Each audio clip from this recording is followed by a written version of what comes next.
உங்களது மன வாழ்க்கையை மகிழ்ச்சியாக மாற்றிட நம்ம தமிழ் முருகன் சேனல் சார்பாக வாழ்த்துக்களை தெரிவித்துக் கொள்கிறோம். நம்ம சேனலில் போடக்கூடிய வரன் விவரங்கள் அனைத்தும் முற்றிலும் முழுக்க இலவசமானவையே. இந்த தகவல்கள் அனைத்தும் பெண் வீட்டாரின் முழு சம்மதத்தோடு பதிவிடுகிறோம். மணமகளின் புகைப்படமானது அவர்களின் பிரைவசி காரணமாகவே மறைக்கப்பட்டுள்ளது. இப்போ தான் நம்ம சேனலை ஃபஸ்ட் டைம் பார்க்குறவங்களா நீங்கள் இருந்தால் மறக்காமல் நம்ம சேனலை சப்ஸ்கிரைப் பண்ணுங்கள், லைக் பண்ணுங்கள், ஷேர் பண்ணுங்கள். அப்போ தான் நம்ம சேனல் போடக்கூடிய வீடியோக்கள் உங்களுக்கு நோட்டிஃபிகேஷனாக வரும். மணமகள் பெயர் வரலட்சுமி. இவங்களுக்கு வயது வந்துட்டு 37 வயது ஆகுது. இவங்களுடைய ஜாதின்னு பார்த்துட்டிங்கன்னா இந்து சமுதாயத்தில் செங்குந்த முதலியார் சிறுதாளி உட்பிரிவை சேர்ந்தவங்க.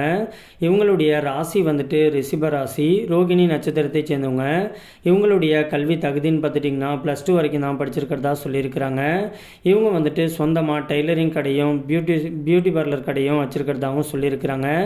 இந்த மணமகளுடைய திருமண நிலைன்னு பார்த்துட்டிங்கன்னா முதல் அல்லது இரண்டாம் திருமணத்துக்கு சம்மதம் தெரிவிச்சிருக்கிறாங்க.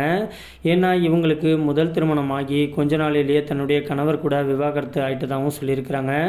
இந்த மணமகளுக்கு குழந்தைங்க அப்படின்னு பார்த்துட்டிங்கன்னா ஒரு ஆண் வாரிசும் ஒரு பெண் குழந்தையும் இருக்கிறதாகவும் சொல்லியிருக்கிறாங்க. இந்த மணமகள் வந்துட்டு தன்னுடைய பாதுகாப்புக்காகவும் தன்னுடைய குழந்தையோடைய எதிர்காலத்துக்காகவும் இன்றைக்கி இவங்க மறு திருமணம் பண்ணிக்கிறதுக்கு சம்மதமும் தெரிவிச்சிருக்கிறாங்க. இந்த மணமகளுக்கு வந்துட்டு முதல் திருமணமாக இருந்தாலும் ஓகே, இரண்டாம் திருமணமாக இருந்தால் அவங்களுக்கு வந்துட்டு குழந்தைங்க சுத்தமாக இருக்கவே கூடாது அப்படிங்கிற மாதிரி ஃபீல் பண்ணுற மாதிரியும் சொல்லியிருக்கிறாங்க. மற்றபடி இவங்களுக்கு வந்துட்டு ஜாதி வயதை பற்றிலாம் எந்த ஒரு தடையுமே கிடையாதுன்னு சொல்லியிருக்கிறாங்க. இந்த மணமகளுக்கு வந்துட்டு சொந்த வீடு இருக்கிறதாகவும் சொல்லியிருக்கிறாங்க. இந்த மணமகளுக்கு கூட பிறந்தவங்க அப்படின்ட்டு யாருமே கிடையாது அப்படிங்கிறதுனால இன்றைக்கி இவங்களுடைய குழந்தைங்க கூட தான் தன்னுடைய சொந்த வீட்டில் இவங்க மட்டும் வசிச்சுட்டு இருக்கிறதுனால தனக்கு வரக்கூடிய கணவர் வந்துட்டு வீட்டுடைய மாப்பிள்ளையாக வந்துட்டால் ரொம்பவே நல்லாயிருக்குங்கிற மாதிரி சொல்லியிருக்கிறாங்க.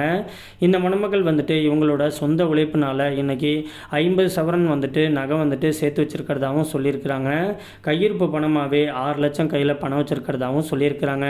தனக்கு மறுவாழ்வு கொடுக்க போகிறவர் வந்துட்டு ஏதாச்சும் ஒரு வேலைக்கு போனால் பிரச்சனை கிடையாது. அப்படி இல்லைனாக்கா சொந்தமாக ஏதாச்சும் பிஸ்னஸ் பண்ணுற ஐடியா இருந்தாக்க கண்டிப்பாக இவங்களே முன் வந்து பண உதவி எல்லாமே பண்ணுறேங்கிற மாதிரியும் சொல்லியிருக்கிறாங்க. இந்த மணமகள் வந்துட்டு உளுந்தூர்பேட்டையில் தான் வசிச்சுக்கிட்டு இருக்கிறதாகவும் சொல்லியிருக்கிறாங்க. இந்த மணமகள் வந்துட்டு ரொம்பவே ரெக்வெஸ்ட் பண்ணி கேட்டுருக்கிறதுனால இவங்களுடைய ப்ரைவசி காரணமாக தான் இவங்களுடைய முகத்தை மட்டும் கொஞ்சம் மறைச்சி போட்டிருக்கோம். நேரில் வந்து கேட்டு மணமகனை பிடிச்சிருந்துச்சு அப்படின்னா மற்ற டீட்டெயில் எல்லாத்தையும் கொடுக்குறேங்கிற மாதிரியும் சொல்லியிருக்கிறாங்க. இந்த மணமகளை பிடிச்சிருந்துச்சு அப்படின்னா ஸ்க்ரீனில் தெரிகிற இந்த மின்னஞ்சல் முகவரிக்கு உங்களுடைய முழு தகவலையும் அனுப்பிச்சுட்டிங்க அப்படின்னா பெண் வீட்டார் சைடு உங்களை பிடிச்சிருந்துச்சுன்னா அவங்களே உங்களுக்கு தொடர்பு கொள்கிறேன்னு சொல்லியிருக்கிறாங்க. அதுக்கு அடுத்த மணமகளுடைய பெயர்னு பார்த்துட்டிங்கன்னா பூர்ணிமா. இவங்களுக்கு வயது வந்துட்டு 46 வயது ஆகுது. இவங்களுடைய ஜாதின்னு பார்த்துட்டிங்கன்னா இந்து சமுதாயத்தில் உடையார் நத்தமர் உட்பிரிவை சேர்ந்தவங்க. இவங்களுடைய ராசி வந்துட்டு மிதுன ராசி, புனர்பூசம் நட்சத்திரத்தை சேர்ந்தவங்க. இவங்களுடைய கல்வி தகுதின்னு பார்த்துட்டிங்கன்னா டிகிரி பண்ணிவிட்டு இவங்க சொந்தமாக ட்ராவல்ஸ் வச்சு நடத்திட்டு இருக்கிறதாகவும் சொல்லியிருக்கிறாங்க. இந்த மணமகளுடைய திருமண நிலைன்னு பார்த்துட்டிங்கன்னா இரண்டாம் திருமணத்துக்காக தான் வெயிட் பண்ணிகிட்டு இருக்கிறதா சொல்லியிருக்கிறாங்க. இந்த மணமகள் வந்துட்டு முதல் கணவரால் ரொம்பவே கஷ்டப்பட்டதுனால மறு திருமண வாழ்க்கையே வேணாம் அப்படிங்கிற முடிவில் தான் இருந்திருக்கிறாங்க. ஆனால் தன்னுடைய பெற்றோர்களுடைய கட்டாயத்துக்காக இன்றைக்கி மறு திருமணம் பண்ணிக்கலாம் அப்படின்ட்டு முடிவு பண்ணியிருக்கிறதாகவும் சொல்லியிருக்கிறாங்க. இவங்களுக்கு சொத்து சொகன்லாம் எந்த ஒரு குறையுமே சொல்ல முடியாது. அந்தளவுக்கு ஒரு வசதியான ஃபேமிலியை சேர்ந்த மணமகள் அப்படிங்கிறதுனால ஏழை மணமகனாக இருந்தாலும் பரவாயில்ல, தன்னுடைய பிஸ்னஸை வந்துட்டு முன்னிருந்து பார்த்துக்கிட்டு தன்னை கடைசி வரைக்கும் சந்தோஷமாக பார்த்துக்கக்கூடிய ஒரு நல்ல கணவர் கிடைச்சா போதும்னு சொல்லியிருக்கிறாங்க. இவங்களுக்கு சொந்த வீடு இருக்கிறதாகவும் சொல்லியிருக்கிறாங்க. இவங்க திருநெல்வேலி பகுதியில் தான் வசிச்சுக்கிட்டு இருக்கிறதாகவும் சொல்லியிருக்கிறாங்க. இந்த மணமகளை உங்களுக்கு பிடிச்சிருந்துச்சு அப்படின்னா ஸ்க்ரீனில் தெரிகிற இந்த மின்னஞ்சல் முகவரிக்கு உங்களுடைய முழு தகவலையும் அனுப்பிச்சுட்டிங்க அப்படின்னா பெண் வீட்டார் சைடு அவங்களுக்கு பிடிச்சிருந்துச்சுன்னா அவங்களே உங்களுக்கு தொடர்பு கொள்கிறேன்னு சொல்லியிருக்கிறாங்க.